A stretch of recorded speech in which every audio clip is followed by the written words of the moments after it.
The year 2025 began with a storm, not of weather, but of economic policy, threatening North American trade. President Donald Trump, fresh into his new term, announced a sweeping 25% tariff on all Mexican imports. This was no minor tweak. It was a direct challenge that rattled businesses and governments on both sides of the border. Mexico's new president, Claudia Sheinbaum, had just taken office, promising stability. Now she faced a direct economic threat from the U.S. The world watched. Would she retaliate or seek another path? A 25% tariff would make Mexican goods, from avocados to auto parts, far pricier for Americans, disrupting supply chains and risking jobs in both countries. The economic relationship that defined North America was suddenly on a cliff's edge. For Trump, it was about showing strength and keeping campaign promises. For Sheinbaum, it was a test of leadership, protecting Mexico's economy without triggering a trade war. The stage was set for a dramatic standoff, with the prosperity of millions hanging in the balance. When Trump's tariff threat hit the news, many expected Mexico to respond with outrage. Instead, President Sheinbaum surprised everyone with calm, strategic composure. She acknowledged the seriousness but prioritized diplomacy, warning that tit-for-tat tariffs would hurt both nations. Her administration quietly launched a multi-layered strategy, emphasizing Mexico's strength and rationality. Sheinbaum's scientific, data-driven approach contrasted sharply with her predecessor's fiery style. Her calmness de-escalated tensions and even earned Trump's public praise. After a diplomatic call, Trump agreed to pause the tariffs until April 2, 2025, opening space for talks. Sheinbaum's refusal to engage in a public fight bought Mexico valuable time. She proved that strength can be quiet, and that diplomacy can be powerful. The immediate crisis was diffused, not with bluster, but with a steady hand. Sheinbaum had passed her first major test as president. The real danger of Trump's tariff threat was clearest in the auto industry.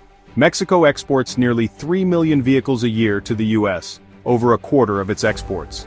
Factories in Mexico are vital links in a North American supply chain, producing cars and essential parts for U.S. brands. A 25% tariff would have sent costs soaring, making Mexican vehicles pricier for Americans and threatening jobs on both sides. U.S. auto plants rely on just-in-time parts from Mexico.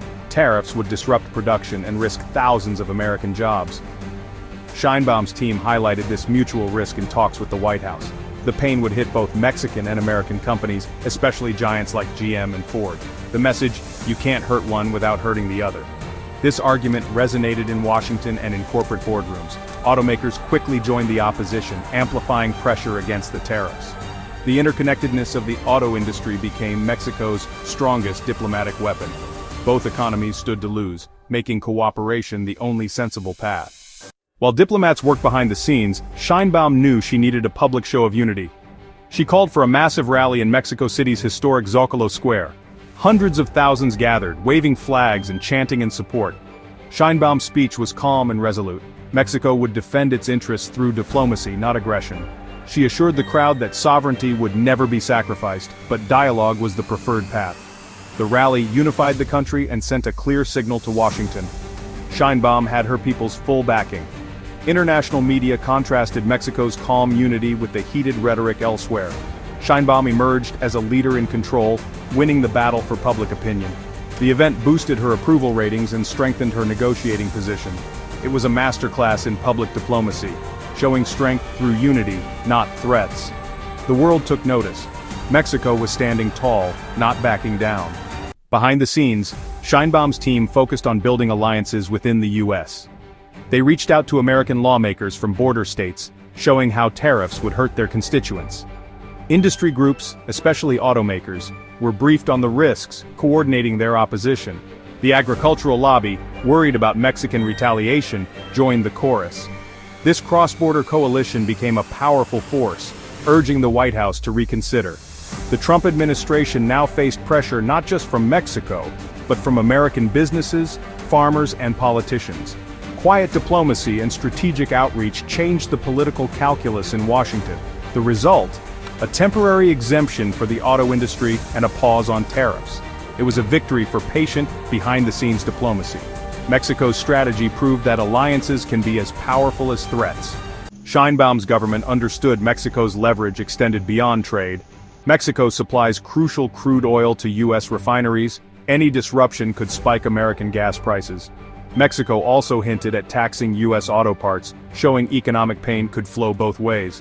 On migration, Sheinbaum deployed 10,000 National Guard troops to Mexico's borders, reducing migrant flows, a gesture of goodwill and leverage. These moves reminded Washington that Mexico was an indispensable partner, not a passive player.